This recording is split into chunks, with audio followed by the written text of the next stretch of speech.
Ricky Ponting was run out for 192, the highest score by a Surrey player on debut, but not even the Australian Superman could do anything to avoid the draw on the final day of the LV County Championship match between Derbyshire and Surrey. Ponting began the final day already on 120 out of his side's 362 for 4, which had left Surrey 90 runs adrift of their hosts, and the runs kept on coming in the morning from both the Aussie and Stephen Davis.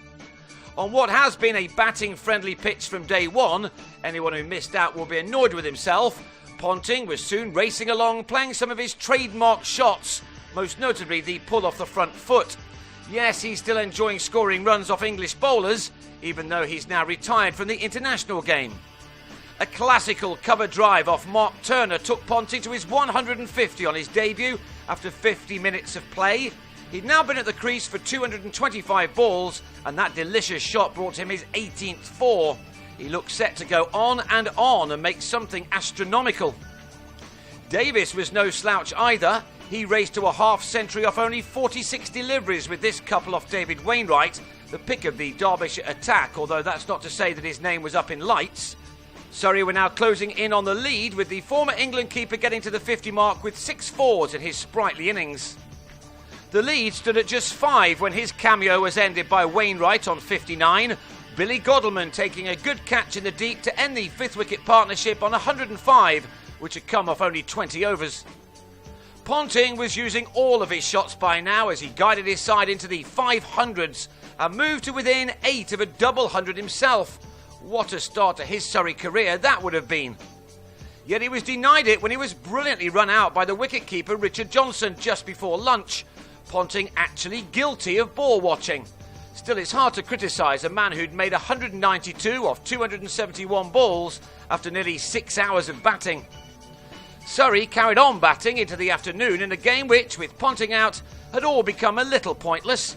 Gary Wilson was the latest to find batting rather easy on this pitch. Indeed, the hardest thing for the batsman to do, seemingly, was to run between the wickets. Here, Wilson and Gareth Batty tried to do a reenactment of the Titanic hitting an iceberg. Thankfully, the lifeboats weren't required here. Wickets on this last day came either through run-outs or big shots being held on the boundary's edge. Wilson on 45 fell the latter way, Mark Footed with the catch at long on, while Chris Tremlett went the other way, providing us with one of the worst attempted singles of the season, as he went without even facing a ball. Moments later, Surrey declared on 553 for 8. The lead was at 101, but any thoughts that Derbyshire may have one of their serious wobbles, which has happened more than once this season, were extinguished by Chesney Hughes, who soon hooked Tremlett into the spectators. He and Godleman did have a little job to do just to ensure that their side was going to finish this game safely, but in the end the only winner was the surface. It may have taken a dozen days to get a result on this batting belter. This pair knocked off 76 runs of their deficit in only 19 trouble-free overs. The only bowler to really achieve anything in this entire match was Tremlett, who grabbed his 6th wicket before tea by trapping Godleman in front for 28.